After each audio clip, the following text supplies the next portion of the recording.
పరిగి మండల్ జిల్లా వికారాబాద్ గ్రామం చిల్లాలపల్లి. నా పేరు చంద్రయ్య, పరిగి మండల్ అధ్యక్షుడు. అయితే మేము రేపు కోడంగల్లో మీటింగ్ పెట్టాలని అనుకున్నాము. స్టేట్మెంట్ కూడా పరిగిలో కూడా ఇచ్చినాం, డిఎస్పీకి ఇచ్చినాం, వికారాబాద్లో ఇచ్చినాం, కోడంగల్లో ఇచ్చినాం, అందరికి ఇచ్చినాం. వాళ్ళు కూడా మీరు రోడ్లపై కిపిచర్ చేయకండి, ఎక్కడో పక్కకు పెట్టుకొని చేయండి, మీరు చేసే విధంగా అయ్యే పద్ధతులు అయితే కూడా కానీ మీరు అంత పూరా సీరియస్గా తీసుకోకుండా కానీ అందరూ అంటున్నారు. పరిగి రామ్మోహన్ రెడ్డి ఇట్లా ఫోన్లో కూడా చెప్పిండు. ఆయన ఏమంటున్నాడు అంటే మీరు పెద్దగా చేసుకోకుండా అయితే బిడ్డ కంపల్సరీ జనవరిలో వస్తాయి, ఇది ఈ ఒక్క నెల ఓకే పట్టుందని అన్నాడు. ఆయన రాజువారం కూడా మాట్లాడి, నేను కూడా మాట్లాడి అయితే సరే అందరితో పాటు నేను కూడా ఉండాలి కదా సార్, అట్లా లేకపోతే బాగుండదు కదా, వాళ్ళందరూ ఎట్లా నేను అట్లా అంటే సరే ఎల్లు బిడ్డ అట్లా ఏం లేదు కానీ పెద్దగా చేసుకోకండి అయితే ఇది కొంచెం ఓకే పట్టింది. 10 సంవత్సరాలు చేయనోడు 1 సంవత్సరం వరకల్లా పనులు కావాలంటే అయితే అంటే కొంచెం మీరు కూడా ఆలోచన చేయాలి. మన రామ్మోహన్ రెడ్డి, పరిగి మండల రామ్మోహన్ రెడ్డి మాట్లాడు, డిఎస్పీ కూడా చెప్పిడు కూడా ఇవి తెలుసుకున్నా నేను. ఎందుకంటే మాకు ఎక్కడ పోయినా బస్సులలో పోవాలంటే కూడా చాలా ఇబ్బందిగా ఉంది. ఒక సీట్లు మాకు 5 సీట్లు మాకు వికలాంగులకు.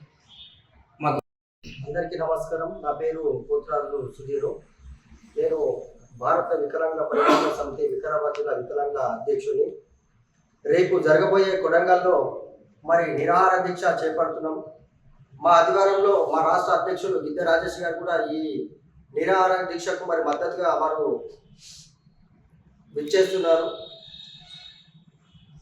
రేపు జరగబోయే ఈ యొక్క నిరాహార దీక్ష దేనికోసం అంటే 100 రోజులు గడుస్తున్నా కానీ రేవంత్ రెడ్డి గారు మాకు 6,000 పింఛన్ చేస్తారని చెప్పి ఇప్పటి వరకు 6,000 పింఛన్ చేయలేరు.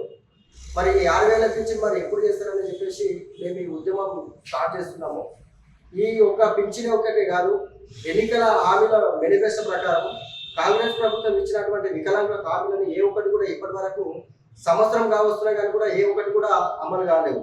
అదేవిధంగా తెలంగాణ రాష్ట్రంలోని అనేక జిల్లాల్లో ఉన్నటువంటి బ్యాక్లాగ్ పోస్టులు ఉద్యోగాలు ఏ ఒక్కరికి కూడా వికలాంగులకు ఇచ్చిన పాపం మనకు పోలేదు. వికలాంగులను చిన్న చూపు చూస్తున్నటువంటి కాంగ్రెస్ ప్రభుత్వం తొందరలో మేము బుద్ధి చెప్తామని ఈ సభాముఖంగా హెచ్చరిస్తున్నాము. అదేవిధంగా ఇప్పుడు ప్రతి వికలాంగులకు ఇందిరమ్మ కమిటీలలో అవకాశం కల్పించాలి. ప్రతి వికలాంగునికి ఒక అంత్యోదయ రేషన్ కార్డు ఇవ్వాలి. ప్రతి వికలాంగులకు ఇందిరమ్మ ఇల్లు ఇవ్వాలని చెప్పేసి మేము కోరుతున్నాము.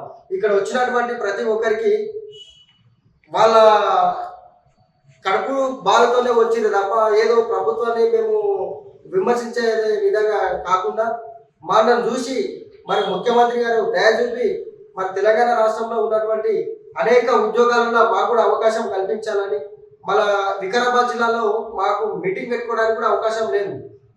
సొంత నియోజకవర్గమైన కొడంగల్లో ఆయన ముఖ్యమంత్రి గారు ఒక సభ ఏర్పాటు చేశారు. ఆ సభలో ప్రతి నియోజకవర్గానికి ఒక వికలాంగుల బిల్డింగ్ ఇస్తానని హామీ ఇచ్చింది ఆయన. హామీ కూడా ఇప్పటి వరకు కూడా నెరవేర్చలేదు. కాబట్టి వికారాబాద్ జిల్లాలో కాకుండా తెలంగాణ రాష్ట్రంలో ఎక్కడైనా సరే ప్రతి జిల్లాకు ఒక వికలాంగుల భవనం ఇవ్వాలని వారి సభాముఖంగా నేను డిమాండ్ చేస్తూ రేపు జరగబోయే ఈ నిరాహార దీక్షకు వికారాబాద్ జిల్లాలో ఉన్నటువంటి వికలాంగులు ఎంతమంది అయితే ఉన్నారో అంతమంది వికలాంగులు మన కొడంగల్ నియోజకవర్గం చేరుకొని మా గలం యొక్క మాటలు ఆయనకు చేరే విధంగా మేము నిరాహార దీక్ష చేస్తాము. చేసి ముఖ్యమంత్రి గారు వెంటనే మాకు మా డిమాండ్లను పరిష్కరించాలని మేము కోరుతున్నాం. ఓకే, అందరికీ నమస్కారం. నా పేరు కావల్ నర్సింగ్లు. నాది భారత వికలాంగుల హక్కుల పరిరక్షణ సమితి సంఘం మాది. అయితే నేను అందులో రాష్ట్ర ప్రధాన కార్యదర్శిగా పనిచేస్తున్నాను. అయితే గత సంవత్సరంలో కాంగ్రెస్ ప్రభుత్వంలో ఇచ్చిన మేనిఫెస్టో ప్రకారం ఇచ్చిన హామీలు నెరవేర్చకుండా నిమ్మకు నీరెత్తినట్లు మన కాంగ్రెస్ ప్రభుత్వం పనిచేస్తుంది, ముఖ్యమంత్రి రేవంత్ రెడ్డి గారి ప్రభుత్వం. అందుకే డిసెంబర్ 3వ తారీఖు ప్రపంచ వికలాంగుల దినోత్సవం సందర్భంగా ఆ వికలాంగుల దినోత్సవాన్ని ఉద్దేశించి అయితే గత ప్రభుత్వంలో కూడా టీఆర్ఎస్ ప్రభుత్వంలో కూడా వికలాంగులకు చేసింది ఏమీ లేదు, ఈ కాంగ్రెస్ ప్రభుత్వంలో కూడా ఒరిగింది ఏమీ లేదు. కాబట్టి వికలాంగులకు 4,016 రూపాయల నుండి 6,016కు కాంగ్రెస్ ప్రభుత్వం అధికారంలోకి రాగానే పెంచుతామని ముఖ్యమంత్రి గౌరవనీయులు రేవంత్ రెడ్డి గారు చెప్పడం జరిగింది. ఇప్పటికీ డిసెంబర్ 9వ తారీఖు వస్తే ఈ సంవత్సరం కాబోతుంది. కాబట్టి ఇంతవరకు ఒక పెన్షన్ కూడా రాలేదు. వయోవృద్ధులకు 4,000, వికలాంగులకు 6,000 చేస్తామని హామీ ఇవ్వడం జరిగింది. కానీ ఇంతవరకు ఎలాంటి రెస్పాన్స్ లేదు, స్పందన లేదు. గతంలో కూడా కొత్త పెన్షన్లు రాలేవు.